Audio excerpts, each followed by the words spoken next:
Hello, boys and girls. Today, for guided reading, we are going to read about Robinson and Rickey. So, Jackie Robinson played baseball with fire in his gut. He could do it all: catch, throw, hit, and run. He was also fast, so fast that his fans called him the Comet. But there's one thing that Jackie could not do: play Major League Baseball. So, why do you think that Jackie could not play in the major leagues? This is Jackie right here. So we read the book about Deborah Sampson, and we talked about whether or not she was a woman we could admire. And I also want us to think about whether or not Jackie Robinson is a man that we can admire. So I'm going to start reading to you about him. Robinson and Rickey. This book was written by Laura Klers and illustrated by Alex Patterson. And you might notice that the images help us a lot with the story here. But what we're really thinking about is whether or not we can admire Jackie Robinson and why. Jackie Robinson plays baseball with fire in his gut. He can do it all.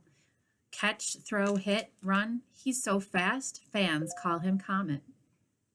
But there is one thing that Jackie cannot do: play Major League Baseball. It's 1945. Black players must play in the Negro Leagues. So this goes back to when we were talking about segregation and how everything was separate for black and white people in the United States. And this is one thing that was separate, was that all the black players played on the Negro Leagues and all the white players played on the Major League Baseball leagues. But one day, Branch Rickey calls Jackie with a plan. Branch runs an all-white team called the Brooklyn Dodgers. He knows that Jackie can help them win. I would like you to be on my team, he tells Jackie. The two of us can end segregation in baseball. But beware, people will try to put a stop to our plan. They will insult you, try to make you angry. Then they will say black players do not belong. Are you looking for a black man who is afraid to fight back? Asks Jackie. I'm looking for a ball player with the guts not to fight back. Branch has a point. Jackie agrees to stay silent and becomes the first black player in the major leagues. So he did not want, Mr. Rickey did not want someone that would fight. He wanted somebody that would play baseball and not fight. 2 years later, Jackie is finally playing for the Dodgers. He grabs his bat and steps to the plate. Fans now call him Destroyer because he blasts baseballs when he swings. The pitcher throws. The ball buzzes in close. Thwack. It smacks Jackie on the arm. The pitcher glares at Jackie and spits. The fire in Jackie's gut flares up. There is a lot he would like to say, but he cannot. He must let his play do the talking. So it's really hard when somebody does something mean to us to not do something mean right back. But Jackie Robinson was setting an example. He wanted to show that black players need to be judged on their playing and not on anything else. You can see how he looks upset, but he still just does his job. He doesn't let people know. Jackie jogs silently to first base. There, his body is coiled like a spring set to explode. When the pitcher looks back at the catcher, Jackie darts to second base. He's safe. Brooklyn fans cheer. They like how boldly Jackie plays. So I don't know if you know this, but in baseball, you can steal a base, which means you can run to the next base. And as long as they don't tag you with a ball, then you win that next base and you get to stay there.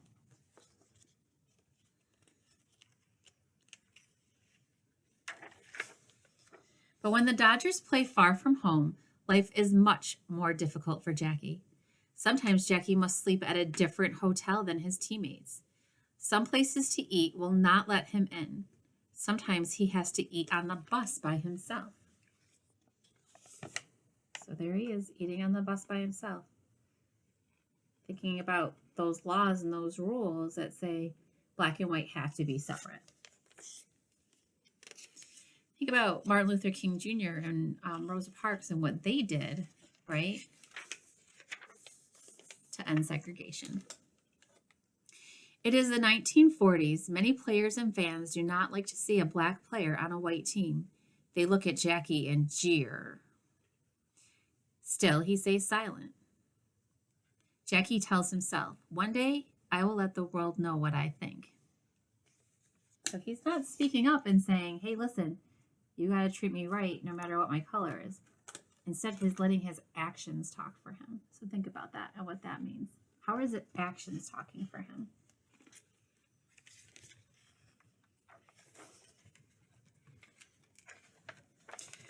The day comes 4 years after Jackie's first call from Branch. For 4 years, Jackie has stayed silent. Branch tells him, you have become a star. Our fans support you. You no longer have to let your place speak for you. You can just be yourself now. So now he's proven himself, right, by being a good baseball player. So what do you think he's going to do next? He has respect of his peers, of his teammates. He has respect of the fans. So Jackie regains his voice. For the rest of his life, he will speak up for justice. And Jackie Robinson's fight for justice did not end with his baseball career. Robinson promoted civil rights in many ways after he retired from the game. He served on the board of the NAACP. He protested with Dr. Martin Luther King Jr. and helped plan a march for young people to support integrated schools. More than 10,000 people attended the march. Some of us read the book about the little girl's case. Remember, her last name was Brown? Sharon Brown, I think. And she was one of the people that helped integrate schools as well. Robinson used his business-like skills to provide more opportunities for others. He started a bank in Harlem. This bank served people who had been denied service by other banks because of the color of their skin. He found a company that built homes for people who could not afford them on their own. His family continued his mission after his death. The family started a fund that helped students pay for college.